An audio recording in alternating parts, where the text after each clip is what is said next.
The United Nations says 38 people have been killed during protests in Myanmar in the worst day of violence since the military coup last month. Security forces opened fire on large crowds in several cities across the country, despite the growing international condemnation. The conflict in Myanmar is now a battle for control of individual neighbourhoods.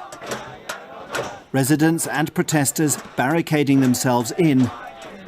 Police and soldiers sweeping through to get people off the streets, and sometimes shooting at those brave enough to film from their apartments.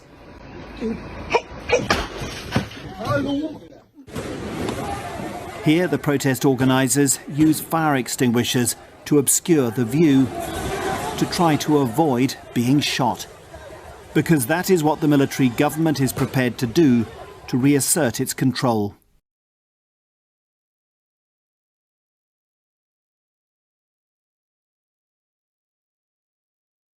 The loved ones of Sadia Sadat gather for her funeral, laying her to rest the day after she was gunned down in the city of Jalalabad in eastern Afghanistan.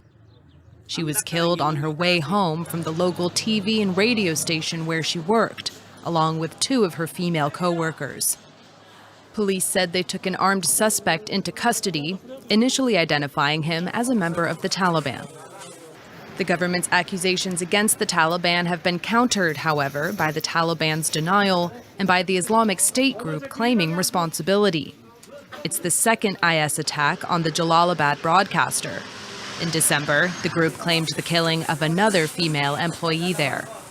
Journalists, judges, politicians, activists, targeted killings have spiked over the past year amid ongoing peace talks between the Taliban and the Afghan government.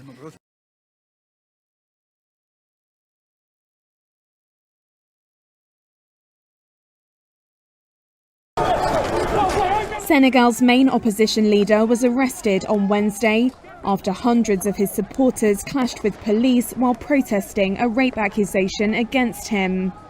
An employee at a beauty salon accused Ousmane Sonko of rape last month. He was summoned for questioning after his parliamentary immunity was removed last week. Former tax inspector Sonko, who enjoys significant support among younger Senegalese, has denied the allegation. He accuses President Macky Sall's government of stirring up the charge to undermine his strongest rival.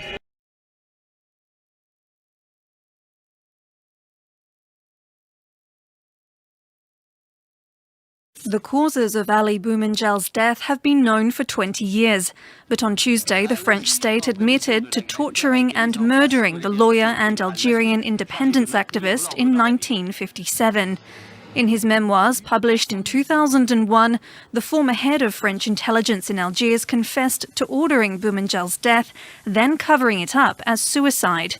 Despite the efforts by his widow, who has since died, no French government had wanted to recognize the assassination.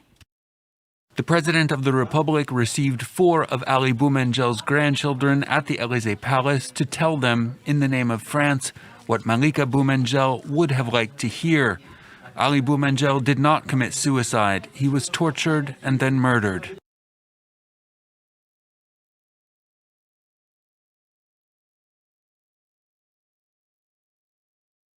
The U.S. has sold major defense equipment to India worth $20 billion. The Biden administration said that this shows America's commitment to India's security and sovereignty.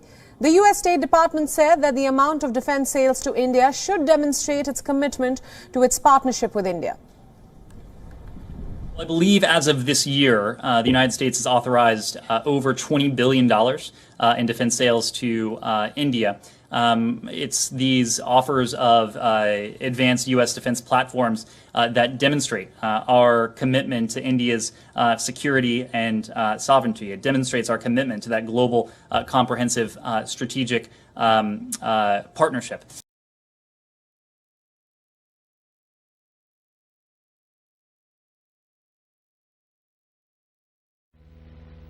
The National Transportation Safety Board Tuesday said it will investigate a fatal highway crash that left at least 13 dead when a Ford Expedition crammed with 25 adults and children was slammed by a tractor-trailer near the U.S.-Mexico border. Those killed in the accident including the driver of the SUV, ranged in age from 20 to 55. Despite the presence of U.S. Customs and Border Protection agents, Watson did not address whether the SUV's occupants were migrant workers or others who might have crossed from Mexico in an overcrowded vehicle.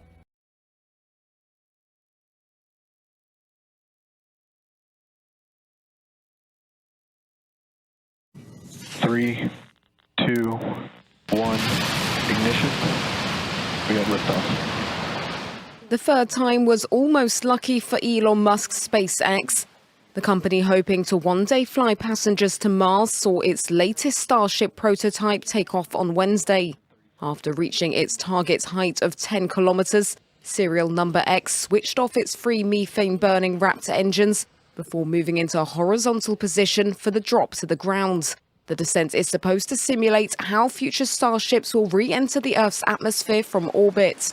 SN-10 touched down in one piece in Boca Chica, Texas, which was immediately lauded by Musk in a tweet. Whoa, whoa, whoa! Whoa! Oh my God. But the rocket exploded on the launch pad 8 minutes later. A fire developed around the base after its landing legs appeared to fail.